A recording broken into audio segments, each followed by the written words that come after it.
ये फीलिंग रहती है कि इसको मतलब नेग्लेक्ट कर दिया है, या इसको डिजर्टेड फीलिंग भी रहती है, फोरसेकन रहती है, अकेलेपन की रहती है। तो ये वाली फीलिंग में फिर ये चला जाता है कि लोग इसको नहीं देख रहे हैं, इसको नहीं पूछ रहे हैं, या अकेला पड़ गया, ये वाली चीज में ये चला जाता है मेंटल लेवल पे। ठीक है, और सही बहुत है। से वो स्ट्रॉन्ग विल्ड होते हैं, लेकिन चाहिए इन्हें ये रहता है कि हम सबसे फ्रेंडली रहें। अगर हम सबसे फ्रेंडली रहेंगे तो सबके अंदर मेरा ओपिनियन अच्छा होगा। हम्म, जी ठीक है, बॉस, ये कहाँ इसलिए पे? मतलब ये ईगोइस्टिक है, पर लेकिन ये दिखाता नहीं है, अपने अंदर दबा कर रखता है, डायरेक्टली शो नहीं करता है। लोगों से अच्छी अच्छी बातें करेगा, मतलब अपना अच्छा फेस दिखाएगा जिससे लोग इसकी तारीफ करें। हम्म, हम्म, बिल्कुल बिल्कुल सही। और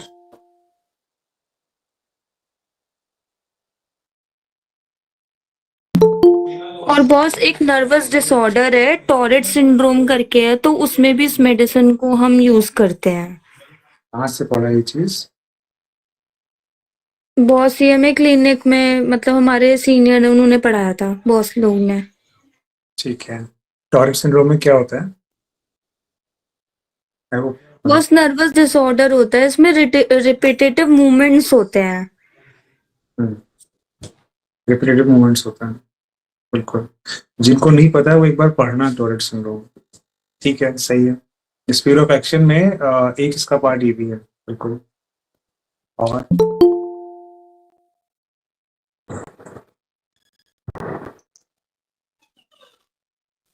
फिनिश्ड।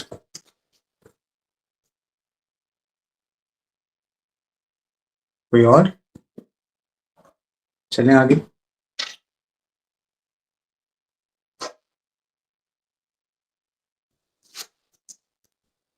चलो, कोई नहीं बोल रहा।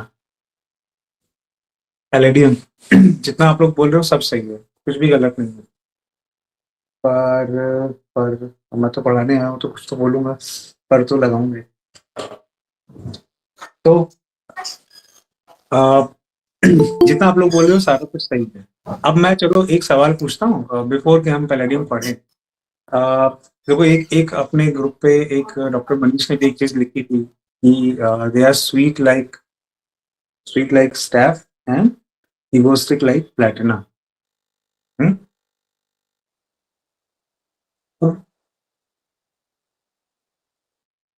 ये भी सही है। अगर अगर हम लोगों को ये देखना हो कि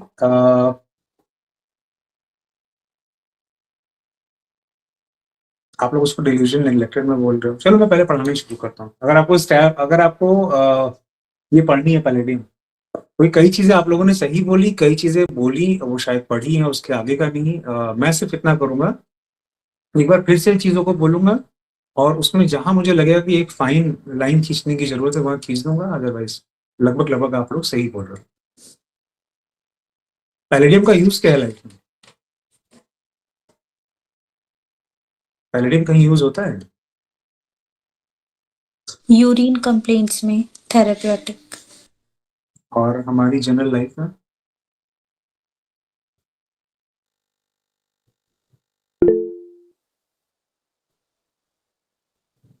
ये लड़कियां नहीं जानती। प्लैटिनम के साथ अलॉय बनाने में यूज होता है इसका। ज्वेलरी बनती है, नहीं पता? हाँ जी बॉस। बॉस वॉच भी बनती है। क्या वॉच भी बनती है? वॉच भी बनती है, सही बात है। मुझे लगा मुझे पता है, क्या मुझे गलत पता है? चल पैलेडियम आते हैं, गियर अगला गियर लगाते हैं। पैलेडियम पढ़ना है सबसे पहले तीन पॉइंट्स जिसके बिना पैलेडियम, किसी व्यक्ति में पैलेडियम का स्टेट कभी भी डेवलप नहीं होगा जब तक वो तीन चीजें नहीं कैरी करता अपने साथ। सबसे पहली चीज है, the person has to have more than average ego. पहली चीज, मोर देन एवरेज ईगो। उसके बिना आपको पैलेडियम कॉन्स्टिट्यूशन, पैलेडियम स्टेट कभी भी किसी इंसान में डेवलप नहीं करेगी। दूसरा एसेंशियल पार्ट है इसके साथ, कि एक ऐसा व्यक्ति जो इगोइस्टिक तो हो। अब जैसे इगोटिज्म का आप रूब्रिक खोलो, इगोटिज्म में आपको मेडिसिन मिलेंगी लगभग मेरे से 41 से 51 है। मैं उसमें से जो टॉप मोस्ट मेडिसिन है वो बोल दे रहा हूँ एक बार सिर्फ समझाने के लिए। इगोटिज्म रूब्रिक में 4 नंबर में है प्लेटिना, सॉरी 3 नंबर में 2 मार्क्स के साथ जो रेमेडीज हैं उसमें calcarea, lachesis, palladium, lycopodium, sulphur, veratrum, silicea, इतनी है। मैं इसमें चूंकि मैं पैरेलल स्क्रीन शेयरिंग नहीं कर रहा हूँ तो वैसे मैं इसमें आपको दिखा देता हूँ। और ईगोटिज्म रूब्रिक में हर रेमेडी का अपना अपना इगोइस्टिक होने का रीजन और लगभग हमें से हर कोई कहीं ना कहीं ईगो कैरी करता है अपने अंदर। मगर अगर ये रूब्रिक दिया गया है ईगोटिज्म तो ये उन लोगों के लिए है जो एक मिनिमम एसेंशियल जो ईगो होनी चाहिए उससे ज्यादा कैरी करते हैं। और अगर पैलेडियम 2 नंबर में मार्क्ड है यानी टॉप मोस्ट रेटेड में से है इगोस्टिक, तो पैलेडियम कॉन्स्टिट्यूशन होने के लिए औसत से अधिक ईगो होना चाहिए। इसी में बगल में प्लेटिना बैठा है, बगल में विरेट्रम। अगर विरेट्रम इगोस्टिक है तो उसके लिए जरूरी है कि वो बहुत ही एम्पलीफाइड वे में बिहेव करे। विरेट्रम हम लोग पहले पढ़ चुके हैं। मगर अगर पैलेडियम है तो उसको कंप्लीट पिक्चर करने के लिए आपको एक चीज और ऐड करनी पड़ेगी। वो क्या है? एक प्रॉपरली इतना स्ट्रांग ना हो कि वो अपनी इस ईगो को प्रॉपरली लोगों के बीच में सेटिस्फाई कर सके। अपनी ईगो को सेटिस्फाई करने के लिए कोई एग्रेसिव बिहेवियर कर सके, ये सामर्थ्य नहीं होता, जिसको हम लोग रिपर्टरी में टिमिड, कॉन्फिडेंस, वांट ऑफ, इस तरीके के रूब्रिक्स में पढ़ लेते हैं। इतना स्ट्रांग ना हो। लाइक प्लेटिना अगर अपने ईगो के साथ चलता है तो वो बहुत ही स्ट्रांग होगा, एग्रेसिवली अपनी ईगो को सेटिस्फाई करने के लिए एग्रेसिव बिहेवियर के साथ उसको सेटिस्फाई करेगा। ये चीज जैसे स्टैफ है, स्टैफ इगोस्टिक है मगर बहुत डिग्निफाइड है राजा, तो वो अपनी इस चीज को सेटिस्फाई करने के लिए लड़ नहीं सकता, लोगों को खुश रखना चाहता है। पैलेडियम उतना स्वीट नहीं है मगर हाँ, दे कैन नॉट फाइट। तो हमारे पास 2 पॉइंट हो गए। पहला पॉइंट हो गया एक इगोस्टिक पर्सन होना चाहिए, दूसरा हो गया कि inefficient to satisfy their ego by aggressive deeds। तीसरा पॉइंट इसमें आएगा कि वो हर हालत में इमोशंस के लिहाज से बहुत ही ज्यादा सेंसिटिव। अब ये 3 पॉइंट्स बहुत सादे से लगेंगे, अब इन तीनों को हम लोग एक्सप्लेन करते हैं अपने अपने तरीके से। तो अगर हम लोग ईगो की बात करें तो अपने ऑरम पढ़ी थी एक बार, हम लोग साथ में ऑरम पढ़ चुके हैं। तो ऑरम का इगोटिज्म कैसा था, किसी को याद है? ऑरम की सेल्फ एस्टीम की हम लोगों ने बात करी हुई, किसी को याद है?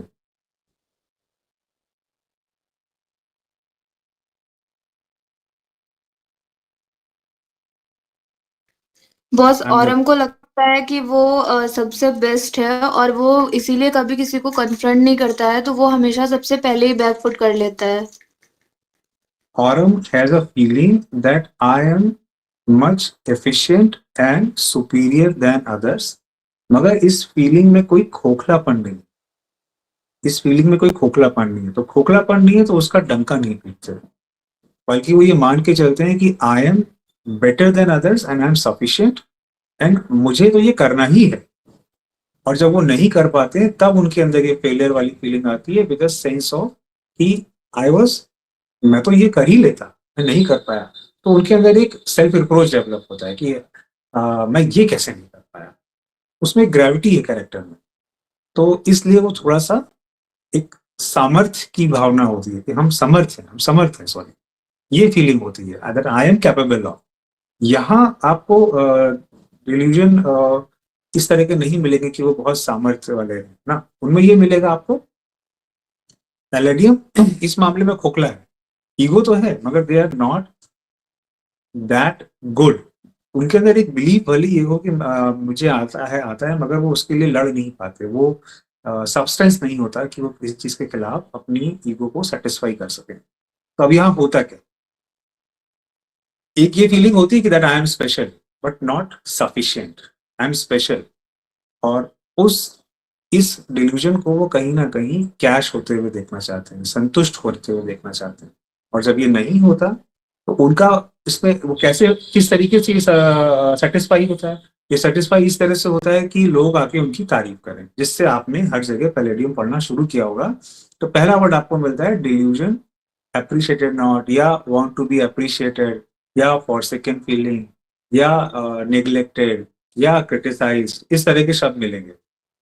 चाहे वो उनको नेग्लेक्शन की फीलिंग हो, चाहे वो उनको क्रिटिसिज्म की फीलिंग हो, चाहे इंसल्ट की फीलिंग हो, इन सब के पीछे मेन भावना यही है कि दे आर इगोइस्टिक पर्सन, और समवेयर भले वो क्लास का एवरेज स्टूडेंट हो, जरूरी नहीं है टॉपर हो पैलेडियम, मगर फिर भी वो ये सोचता है कि भले मैं एवरेज हूं बट आई शुड बी, मुझे देखें मैं अच्छा हूं पहले और लोगों से। इस लिहाज से ये बेसिकली ये दो चीजें जिसमें आ गई, वो पैलेडियम कॉन्स्टिट्यूशन की जैसी स्थिति में आ सकता है, जिनमें ये दो बेसिक ट्रेट हो। और चूंकि मैंने एक तीसरा शब्द बोला कि they are emotionally easily disturb, तो ऑरम इमोशनली डिस्टर्ब्ड है तो they have a good hold on them, but palladium they don't have a good hold on them, वो उनके चेहरे पे आता है। ऑरम इज टू मच, पीछे छुपा लेगा अगर पैलेडियम में आप ये उम्मीद ना करें। इन तीन चीजों के साथ यहाँ पर जब आप देखोगे तो आपको कभी कभी लगेगा कि क्या है, पल्स है? नहीं, ये पल्स नहीं है। They will never show the conflict, ये कभी नहीं दिखाएंगे कि मैं नेग्लेक्टेड फील कर रहा हूँ। तो ये करेंगे क्या? They will always try to give their best, ये अच्छे से अच्छा करके ही उम्मीद करेंगे कि मुझे एक शब्द लिखा है बोरिक सर ने और डॉक्टर फाटक लिखते हैं एप्रोबेशन। एप्रोबेशन ये आप रिपोर्टरी में पढ़ते हैं एप्रिसिएशन, कि मुझे देखो और मेरी तारीफ करो, आप तारीफ कर दो, दे आर द बेस्ट। तो इसके लिए आप रूब्रिक क्या पाते हो? इसके लिए आप रूब्रिक पाते हो एक तरीके से कि फ्लैटरी डिजायर। फ्लैटरी डिजायर है, they are not flatterers, they want to be flatter और एप्रिशिएटेड, या हमें आके कोई पूछे। और इस सबको पूरे में एक रूब्रिक में क्या लिखा गया है? Opinion of others. Opinion of others. अब मैंने एक बेसिक पिक्चर आपको बताई, और पैलेडियम कोई बहुत फ्रीक्वेंटली ऐसी रेमेडी नहीं है जो क्लिनिक पे आती है, मगर फिर भी आपको पता होनी चाहिए, जहां आती है वहां ये बताएगी नहीं ना कि मैं पैलेडियम हूं। अब यहाँ तक तो सब कुछ साफ सुथरा है, सबको पता ही है, मैं कोई नई चीज नहीं बता रहा हूँ। So there is a kind of से हंगर फॉर अप्रूवल। तुम सही कर रहे हो बेटा, हाँ हाँ बेटा, ठीक ठीक, बहुत बढ़िया, इतना बोल दीजिए, इनकी रफ्तार बढ़ जाएगी। तो इसके लिए वर्ड दिया गया ओपिनियन ऑफ अदर्स। अब एक तरीके से आप कह सकते हैं रिकॉग्निशन। रिकॉग्निशन, अब रिकॉग्निशन शब्द में जाएंगे, रूब्रिक मिलेगा डिल्यूजन, एप्रिशिएटेड नॉट, और बहुत अब्यूज होता है कैलकेरिया सेल्फ का प्रिस्क्रिप्शन। इसमें मैं देखता हूँ पल्स और कैलकेरिया का सेल्फ का और कार्सिनोसिन का बहुत अब्यूज होता है। इसके अलावा इसमें अर्जेंटम भी है, अर्जेंटम भी है, बट ठीक है। So they feel they are important but can not force their importance on the surrounding. Like यही इंपॉर्टेंस की फीलिंग सल्फर में है, तो वो क्या करता है? वो जाके अपना गाना गाएगा। यही चीज विरेट्रम में है, तो वो और ज्यादा अपने आप को इनहेंस करके लोगों के सामने आएंगे। बट उसमें कई बार एलिगेंस हो सकता है थोड़ा सा मिस हो रहा हो, मगर जब बात पैलेडियम की आई कि खुद को अच्छा करके दिखाना है, तो यहाँ इनके अंदर एक्स्ट्रा वैगेंस नहीं है, आप विरेट्रम में एक्स्ट्रा वैगेंस पाएंगे। और एक और पॉइंट, पैलेडियम की जो रिकॉग्निशन वाला पार्ट है, ये सिर्फ और सिर्फ फेस या अपीयरेंस को लेकर नहीं। ये कई बार लोग वैनिटी रूब्रिक पढ़ने के बाद सोचते हैं कि ये मेकअप करके निकलने वाली ही रेमेडी है। ये बात सच है कि पैलेडियम एक बड़ा सेक्शन फीमेल्स में पैलेडियम इसी फीलिंग के साथ जो हमने डिस्कस करी, वो अपने अपीयरेंस को लेकर बहुत ज्यादा कॉन्शियस होते हैं। और अगर ये अपने पार्टनर के साथ है, तो जैसे तुमने मेरी तारीफ नहीं की, पल्साटिला रोता रहेगा हर बार, तुम्हारे साथ तो रह के मेरी जिंदगी बर्बाद है, तुम मेरी तारीफ नहीं करते, ये देखो उसकी तरफ से तुमने मुंह उठा के देखा था, मुझे देखते नहीं हो, तुम्हें ये याद नहीं कि मैंने क्या पहना था। पल्स का ऐसा होगा, but you don't expect this from palladium. ये डिफरेंस है एक प्लांट रेमेडी के और सेकेंड फील करने में और एक मेटल के। ये क्या करेंगे? और अच्छा बन के आएंगे। और पल्स एक तरीके से डिस्चार्जेस एम्ब्लियोरेट है, तो वो बोल देगा and he will feel better. Palladium इस कन्फ्लिक्ट को रिटेन करता है। तो ये आइडिया कहीं बैक ऑफ माइंड खुद से आ जाता है कई बार कि पैलेडियम भी बोल देता होगा। नहीं, इनके अंदर क्या है, एक चीज ये चाहते हैं ना मिलने पे इनके अंदर भरता रहता है।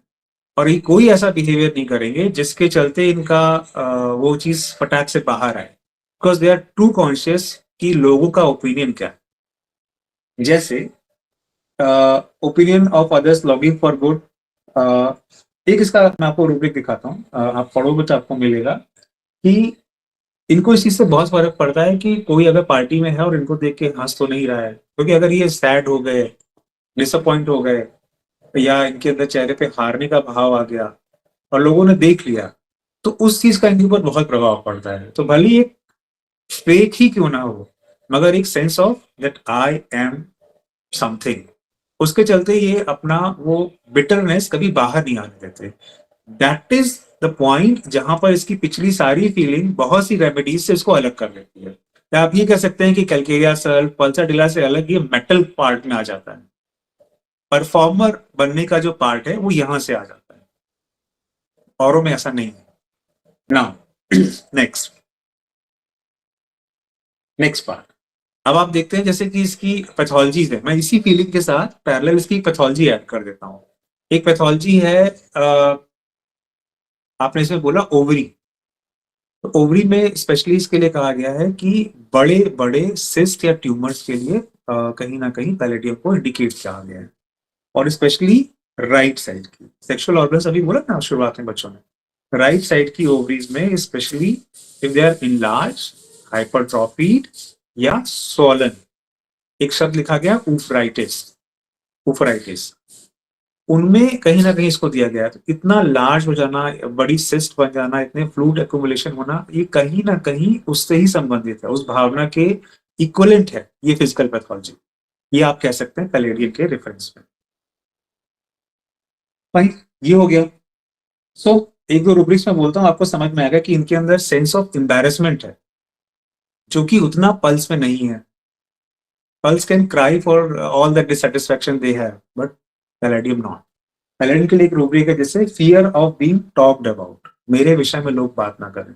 या इवन ये भी है कि वो जो हंस रहा है वो मुझे देखकर हंस रहा है, अगेन एक एम्बैरेसमेंट की फीलिंग है। इसके पैरेलल लोग क्या कहेंगे, लोग उसके बारे में बात तो नहीं कर रहे, इस तरह की भावना है। तो ये इनको रोकती है इनकी इमोशंस को सरफेस पे लाने से। ये मोटा मोटा पार्ट है जो मैं आपको हर हाल में कहता हूँ कि आपको पता होना चाहिए। फाइन, इसके अलावा मैं आपको इसमें क्या दे सकता हूँ। अब आते हैं नेक्स्ट पार्ट पे, फ्लैटरी हो गई। अब इसको हम लोग अलग अलग सेक्शन, अलग अलग लाइफ के पार्ट्स में इस चीज को मैं आपको अप्लाई करके दिखाता हूँ कि अगर अगर एक पैलेडियम बच्चा होगा तो क्या परिस्थितियां आपको मिल सकती हैं। क्योंकि मैंने अभी तक तो आपको एक जनरल लाइन बताई, अब इसको सोसाइटी में कैसे आप देख पाओगे। जैसे अगर आपको एक बच्चा है पैलेडियम, तो वो क्या करेगा। मैं आपको पास में क्यूप्रम चाइल्ड बता चुका हूँ, आई होप जिन्होंने अटेंड किया था उन्हें याद होगा। मैं आपको पास में ऑरम चाइल्ड बता चुका हूँ। तो कुछ उसी तरीके से मैं आपको एक बार जरा पैलेडियम चाइल्ड बताता हूँ। पैलेडियम चाइल्ड क्या होगा, भले ही वो टॉपर ना हो, सेकेंड थर्ड फोर्थ रैंक आती है, तो उसको हमेशा ये रहेगा कि जो मैं करके ले गया हूँ, मैम देखिए मैम, बस ऐसे दिखाएगा, ये नहीं मैम देखिए मैम देखिए ना, करा लेके गया मैम, मैम ने देखा, हाँ बेटा बहुत अच्छे, they will perform very good. ये जो अप्रोबेशन है इनकी नीड है, और ओपिनियन ऑफ अदर्स, ये दो चीजें इनका ईगो का ही पार्ट है जो इस तरह से मैनिफेस्ट होता है। इसकी इंतहा क्या है, अब इस पे मैं आपको बताता हूँ। एक एक जगह मैंने डॉक्टर विदौलकर सर का एक पार्ट सुना था कहीं पे, उन्होंने इस चीज को बहुत बढ़िया एक्सप्लेन किया है। उनका कहना था कि टिक्स के लिए, उनका एक कहना था कि टिक्स इसमें डेवलप होते हैं, and that is again because of a conflict between their abilities and their target to perform.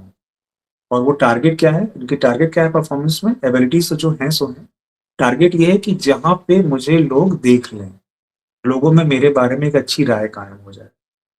अब सच्चाई तो ये है जिंदगी की कि कभी ऐसा दिन नहीं आएगा कि सब लोग आपको अप्रूव करें, मगर क्या करें, इनकी पैथोलॉजी यही है कि इनकी ईगो इस लिहाज से बढ़ जाती है, या कह लीजिए पॉल्यूट हो जाती है, बीमार हो जाती है, कि इनको थोड़ा जरूरत से ज्यादा हर जगह पे अप्रोवेशन चाहिए, और वो मिल जाए ये हो नहीं सकता। अब होगा क्या, कहानी कहाँ से फंसेगी। परफॉर्म करना चाहते हैं, टीचर ने नहीं करा, करने की कोशिश करी नहीं करा, ये और कोशिश करेंगे नहीं करा। अब इसमें एक स्थिति आएगी जहाँ पैथोलॉजीज में भी नर्वस सिस्टम में जाए।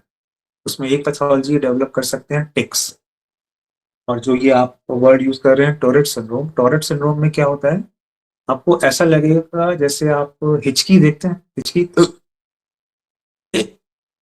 ऐसी स्थितियां आती हैं टोरेट सिंड्रोम में। सडन एक स्पाज्म होता है और उसके बाद दे आर नॉर्मल, और उसमें कुछ भी मुंह से निकल सकता है, कुछ भी बोल सकते हैं, ऐसी स्थिति आती है। जब बहुत एक्सट्रीम स्टेजेस आती हैं, सप्रेशंस भी हो चुके होते हैं और डिजीज सबसे हाईएस्ट लेवल पे नर्वस सिस्टम पे पहुंचती है, तब ऐसी पैथोलॉजीज आती हैं। Now let's come to the opinion of others वाली पार्ट, जहां से मैंने ये बात शुरू करी।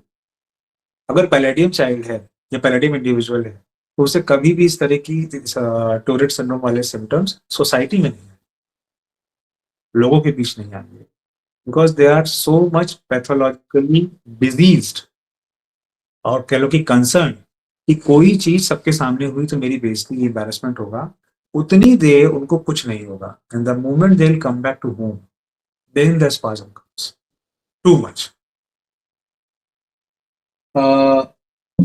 अब इस तरह की चीजें, जितनी भी पैथोलॉजीज हैं इनकी, हेडेक है, हेडेक के साथ भी यही हाल है।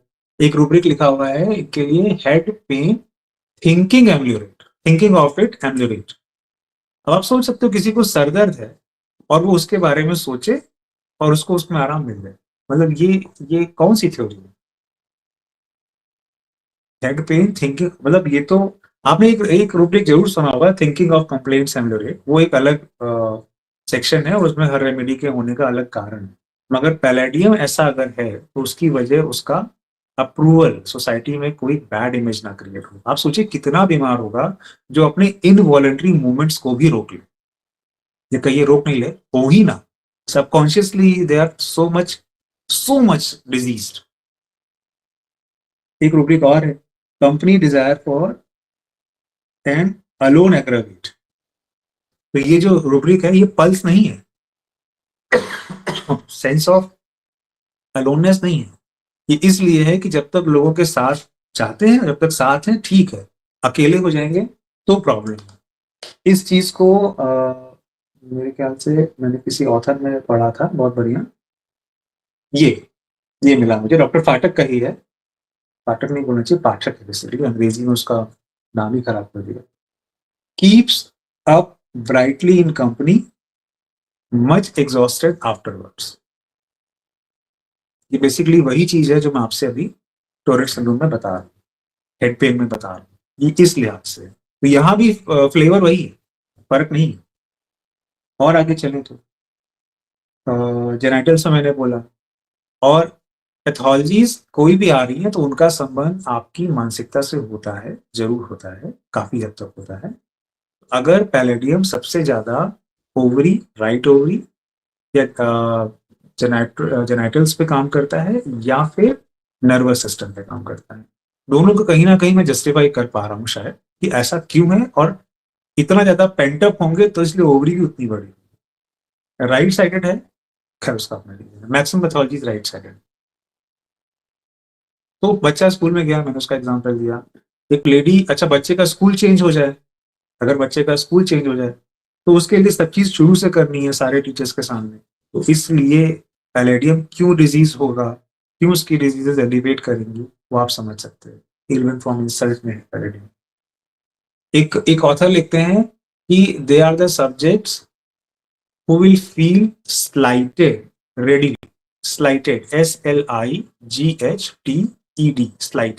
slighted एक तरह का आप कह सकते हैं क्लोज टू इंसल्ट या छोटा दिखाना, इसको आप स्लाइट से भी ले सकते हैं, छोटा दिखाना, जहां कोई फीलिंग हो कि हम यहाँ तो हम छोटे पड़ गए, स्मॉलर, हमारा कद लोगों की तुलना में छोटा हो गया। नई जगह जाइए, आप सपोज आपको नया स्कूल, अरे आप अपना ही दिन याद कर लो, जिस दिन पहले दिन कॉलेज में एडमिशन लिया, पापा मम्मी चले गए, अब आप वहां हैं, तो हर इंसान वहां से फैमिलियर है और आप वहां पहुंचे, तो जिनमें भी कॉन्फिडेंस कम होगा उनकी पहली फीलिंग क्या होगी, यार तो सब हम अपनी जगह बनाएंगे, फिर आप धीरे धीरे अपनी टेरिटरी मार्क करोगे, जगह बनाओगे। वो जो डे वन फीलिंग है वो अगर पैलेडियम उस स्थिति में जाएगा तो वो अपने तरीके से कैसे सोचेगा, ये उसके लिए एक पॉसिबल रीजन बन सकता है डिजीज प्रोड्यूस करने के लिए, क्योंकि वो ससेप्टेबिलिटी इस तरह की कैरी कर रहा है। और मैं क्या कह सकता हूँ, सेक्सुअल डिजायर के लिए मैंने बोला, but again they will not go for this satisfaction because of the same कि व्हाट देयर पार्टनर विल। ऐसा कुछ मैं एक रेमेडी के लिए पहले भी कह चुका हूँ, जिन्हें याद होगा, अदरवाइज नॉट, मैं उसका जिक्र नहीं करूंगा। और इतने में किसी को कोई सवाल, जितना मैंने इतनी देर में आपको गाया?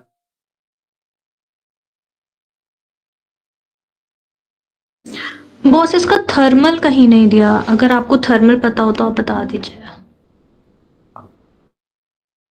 ऐसा किसी भी जगह पे मुझे कोल्ड या वार्म से रिलेटेड कोई प्रोनाउंस सिम्टम ना प्रूविंग में मिला हुआ है किसी को, इसीलिए नहीं लिखा है।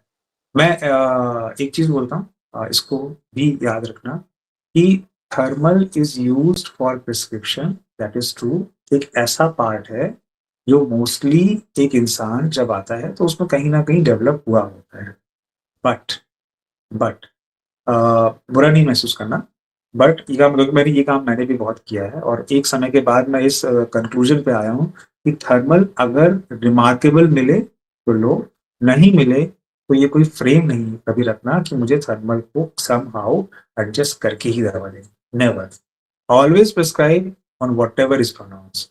इफ इट इज नॉट औसत दर्जे का है, kick it, don't use it. कुछ भी हो, ना थर्मल, ना थर्स, ना पर्सपिरेशन, आता है जी, पसीना आता है, हाँ जी आता है, सीधी बात है। नहीं आने वाली स्थिति भी नहीं है और अत्याधिक भी नहीं है।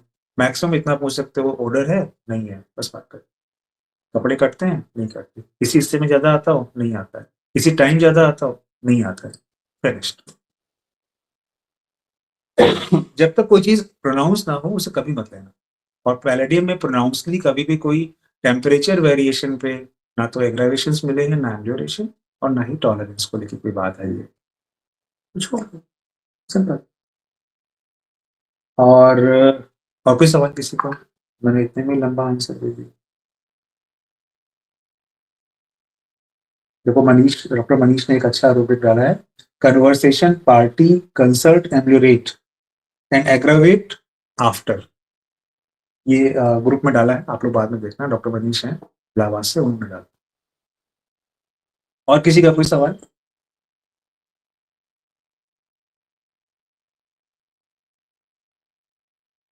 चलें आगे? नो, चलो। ये डॉक्टर पाठक का ही दिया हुआ है, easy prey to slides, bounded pride. ठीक है, नेक्स्ट। लगभग मैंने अपनी चीजें इसमें पूरी कर दी, क्योंकि ये बहुत बड़ा नहीं है। अब एक चीज मैं यहाँ पर और ऐड करूंगा। कई बार रेमेडीज, दो तीन चीजें मैं क्लियर करता हूँ, उसके बाद आगे बढ़ता हूँ। कुछ फिजिकल्स दूंगा इसके, बाकी पैलेडियम में साइकोलॉजिकली इतना अच्छा देने के लिए यही है। पंगा क्या है कि इसका डीडी आपको पता होना चाहिए। क्लिनिक पे जब पैलेडियम आएगा तो आप अगर बहुत क्विक प्रिस्क्राइबर बनना चाहेंगे तो आप जल्दी से इसको मिस कर देंगे। और मोस्टली जिनके पास टाइम नहीं एनालाइज करने का, जिनको फाइन चीजें नहीं पता, वो बस तारीफ नहीं हुई, एप्रिसिएशन नहीं मिला, चलो, तो वो 3 दवाइयां ही सोचेंगे, मगर और भी मेडिसिन हैं और उसके बारीकियां आपको पता होनी चाहिए। फॉर एग्जाम्पल, कुछ चीजें ऐसी है जो आपको इमीडिएटली ये सोचने के लिए मजबूर करती हैं कि हम ये दवा सोचें। जैसे पैलेडियम की कुछ चीजें जो आपको याद रहें तो आपके बहुत काम आ सकती हैं। फॉर एग्जाम्पल, एक चीज इसमें दी गई है, ग्लेरी। जितने भी डिस्चार्जेस हैं वो ग्लेरी। ग्लेरी का मतलब पता है? Glairy, GLAIRY। Shine slimy. हाँ, स्लाइमी। स्लाइमी, पक्का? और शाइनी। शाइन, सॉरी मैंने स्लाइमी बोल दिया। आपने कभी वो देखा है, फेविक्विक हाथ में लग जाए, खींचो ऐसे, या स्टार्च? ग्लेरी शब्द 2 चीजों को मिला के बनता है। एक, वो चमकदार हो, ट्रांसपेरेंट हो, चमकदार हो, या ट्रांसपेरेंट ना भी हो, चमकदार हो, और विसिड हो। विसिड माने थिक। ये दोनों चीजें, तो इनके डिस्चार्जेस ऐसे होंगे। आप काली बाई पे मत जाइएगा, Kali Bai pure white and स्ट्रिंजी है ना, समहाउ नरेशन अगर बहुत क्लियर ना हो तो वैसा लग सकता है। और ये सिर्फ सलाइवा में नहीं है, ये लिकोरिया में भी है और भी डिस्चार्जेस में ऐसा है। दूसरा पॉइंट जो फिजिकली आपको याद होना चाहिए वो हेडेक का, मैंने बोला इस पार्ट से इस पार्ट, इन साइड से लगेगा, इधर से इधर।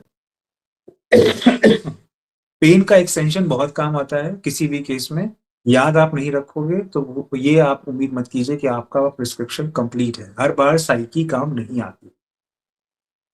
तीसरी चीज है अम्बलाइकल पेन्स।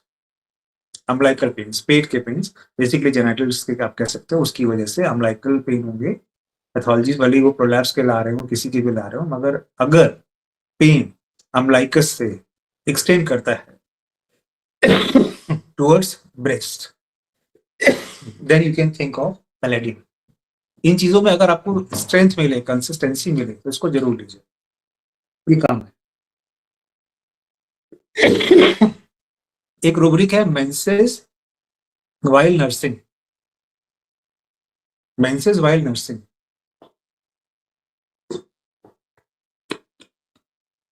कभी सोचा है ये रूब्रिक पढ़ के दिमाग में कुछ चलता है? मेंसेस वाइल नर्सिंग, आपस में जिन्होंने गायनी पढ़ी होगी वही जानते होंगे कि वाइल नर्सिंग पीरियड्स नहीं होते,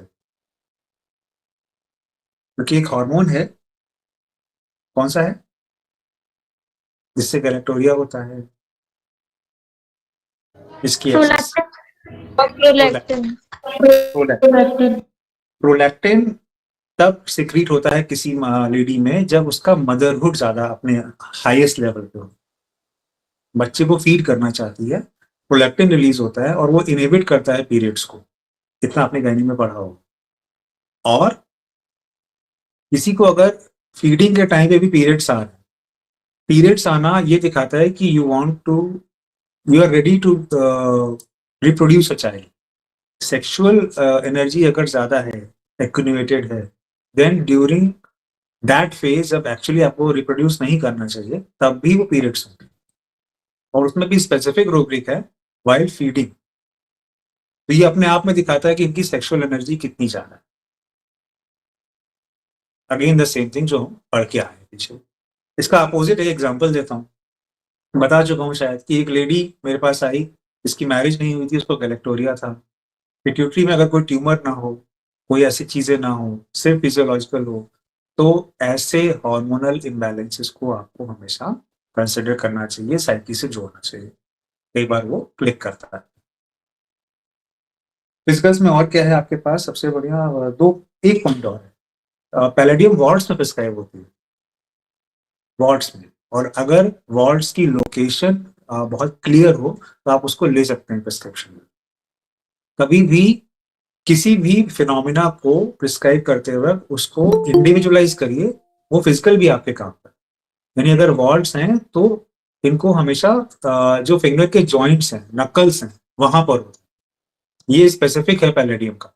वार्ड्स के नाम पे भगवान जी ने ऐसा क्यों है होम्योपैथी डॉक्टर्स में कि थूजा, नाइट्रिक एसिड, डरका, इसके बाहर दुनिया नहीं होती।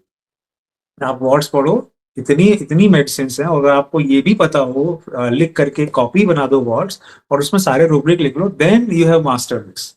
अदरवाइज आप आधा पढ़ के पूरा बताने वाले ही कहलाए।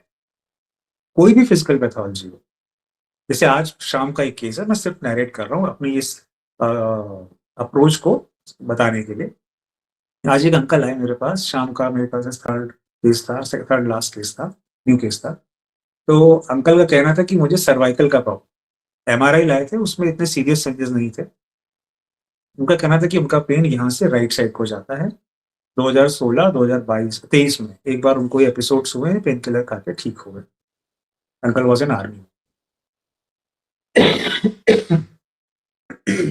उन्होंने कहा पेन यहाँ से होता है, स्पाइन से नीचे उतरता है और लंबर एरिया में जाके राइट साइड की हिप पे जाता है, और राइट साइड की हिप में जलन होती है। अगर मैं इस चीज को, इस चर्चा को ना करूं, खुद भी इस चीज को ना पढ़ूं, मैं कहूँगा हाँ सर्वाइकल पेन तो नीचे रेडिएट ही करते हैं, उसमें कौन सी नई बात है, छोड़ो हटाओ, बोली मत। मगर इतनी सी चीज में मेरे पास क्या क्या था। मैंने पहले उनसे कहा कि लंबर पेन कभी रहा है? बोला नहीं। कोई एमआरआई हुआ है, झुकने में कोई दिक्कत? मैंने ये क्लियर किया कि लंबर स्पाइन में कोई इश्यूज रहे, उन्होंने बोला नहीं। नाउ आई एम क्लियर कि झुकने से दिक्कत नहीं है, वेट उठाने से दिक्कत नहीं। वो अपने फार्म हाउस में फावड़े भी चला। तो अब मेरे पास ये क्लियर था कि cervical pain along the spine क्यों जा रहा है। एक रूब्रिक ये बन गया।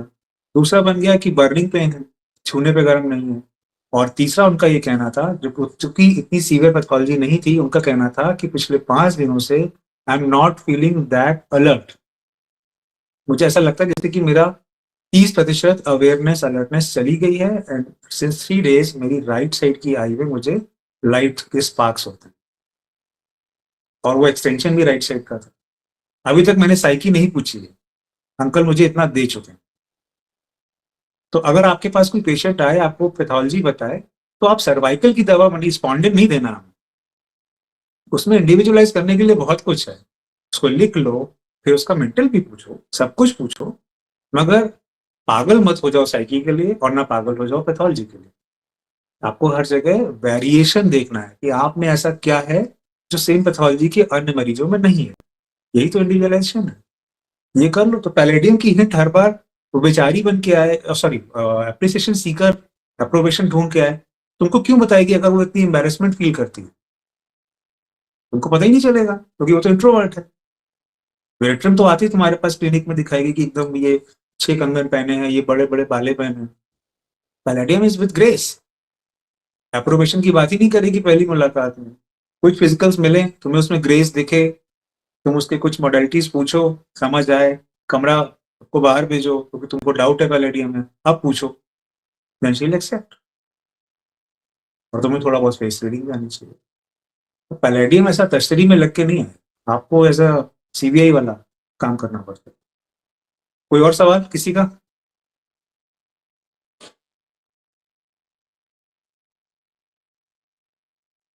बॉस एक रुब्रिक है, उसका मतलब पूछना था, जो कि पैलेडियम में दे रखा है डॉक्टर शंकरन सर की बुक में। बोलो बेटा। Delusion tall walking had grown wide. Video बता देता हूँ। डिल्यूजन टॉल वॉकिंग हैड हाँ, ग्राउंड वाइड। अब ये रुको, मैं रिपर्टी में खोल रहा हूँ sideways.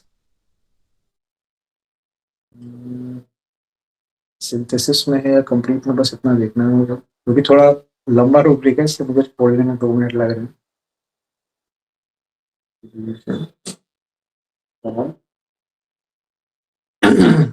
He is tall, walking had grown, but the ground, ठीक है ना? Delusion tall, he or she is tall, had grown while walking। मैं सही बोल रहा जी हूँ? बॉस। हाँ, तो ठीक है। जब वो सोसाइटी में है, लोगों के बीच में है, तो उसको ये एहसास, मैंने बोला ना कि इनके अंदर एक फीलिंग है कि egotism, that I worth more recognition than others, I am better than others. But ये बेटर फीलिंग किसी के सामने वो लड़ के नहीं ले सकते। आप आओ और इस बात को कंफर्म करो तो मेरी ईगो सेटिस्फाई होगी, देन आई एम बेटर। ये इस चीज को लेकर के दिया गया है। Tall is stands in the sense, जैसे मैंने एग्जांपल दिया, आप कॉलेज में घुसे तो यू, अभी आप रिलेट कर सकते हो, जो थोड़ा भी तो बताना कि you will feel as if यहाँ ये भी है, वहाँ भी है, सीनियर भी है, second year, third year, final year, first year का एग्जाम होने वाला है, एवरीथिंग न्यू। जिनमें थोड़ा भी कॉन्फिडेंस कम है, they will feel this, that is like feeling smaller. और फाइनल ईयर हो और फर्स्ट ईयर का बच्चा नया एडमिशन ले रहा है, ये चलो आप नए नए सीनियर बन गए और आपसे नीचे आया, उस दिन अपनी लंबाई देखना कैसी फील होती है। कोई रिलेट कर पा रहा है इस बात से? तो जी पहली बार इंट्रो देना होता है, तो पूरा वो सुनना होता है, कैसा संतुष्टि मिलती है, वो टॉल फीलिंग। जी बॉस। और किसी को कुछ पूछना है?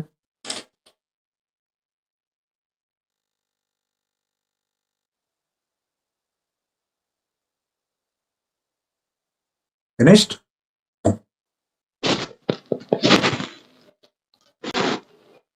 बॉस हाँ बोलो। हाँ बोलो। बॉस जैसे अभी रूब्रिक देखते हैं तो उसमें डिलीरियम के रूब्रिक पैलेडियम में नहीं है, और जैसे आपने बताया कि नर्वस के लिए काफी ज्यादा नर्वस सिस्टम पे इसका बहुत अच्छा इफेक्ट है, तो बेटा डिलीरियम माइंड की स्थिति है, और टिक्स होना या इनवॉलेंटरी मूवमेंट होना ये फिजिकल बॉडी की स्थिति है। तो आपको tics, chorea, movement, convulsive, jerk, spasm, इस तरह के सेक्शंस में आप जब जनरलिटीज में देखोगे या फेस में देखोगे, फेस टिक्स, फेस स्पाज्म, उसमें आपको पैलेडियम मिल जाएगी। मैं चलो कुछ रूब्रिक शेयर कर दूंगा, ठीक है। The mind delirium is derailed. Derailed means coherent और एक सामंजस्य बेस्ड वाला जो बिहेवियर है वो मिस होने लगे। डिलीरियम उसको कहते हैं जब आप अपने मिनिमम कंट्रोल को मिस कर दें और बड़ा ही अजीबोगरीब बर्ताव करते हैं। डिलीरियम थोड़ा सा हायर डिग्री ऑफ डिस्टर्बेंस को कहेंगे। एक लाइन में शायद पूरा डिलीरियम का डेफिनेशन नहीं ला पा रहा हूँ, but I am trying my best to compact, make it compact.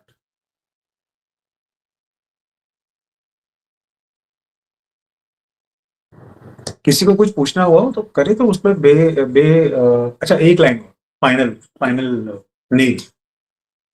Doctor boric कहते हैं आप ओवरीज की पैथोलॉजी में आपको मिल रहा है पैलेडियम, बट डॉक्टर बोरिक एक बहुत अच्छी लाइन लिखते हैं, शायद पहला ही पैराग्राफ है।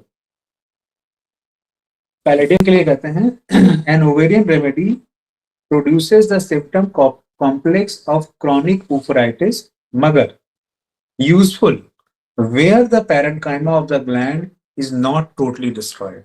मतलब ओवरीज में नेक्रोटिक चेंजेस में पैलेडियम इंडिकेटेड नहीं है। पैलेडियम सिर्फ सिस्ट बने, स्वेलिंग हो, इन्फ्लेमेशन हो, उसमें पैलेडियम है। अगर उसमें कैंसरस चेंजेस हैं या नेक्रोसिस हो रही है तो उसमें पैलेडियम नहीं आती। So ovary is a sphere of action, place of action, but not in cases वहां पर पैरेंकाइमा जहां पर डिस्ट्रॉय हो रही है। सो ये भी एक बहुत अच्छा इंडिकेशन है। अगर आपको इतनी सी चीज याद रहेगी तो कल को आप डिफरेंशिएट कर पाओगे बहुत सी रेमेडीज में, और ये आपको हर बार रिपोर्टरी नहीं बताएगी। Material is always. चलो थोड़ा बोर कर रहा हूँ, और तो एक लास्ट लाइन और बोल देता हूँ जो मेरे मन में आई है। आपके सिलेबस में डॉक्टर कैंट रिपोर्टरी होती है फाइनल ईयर में? जी बॉस है। कितनी मेडिसिन है उसमें? 648। 648। 648। और क्या आप ऐसा सोचते हो कि पूरे साल में आप 648 रेमेडीज पढ़ लेते हो 5.5 साल में?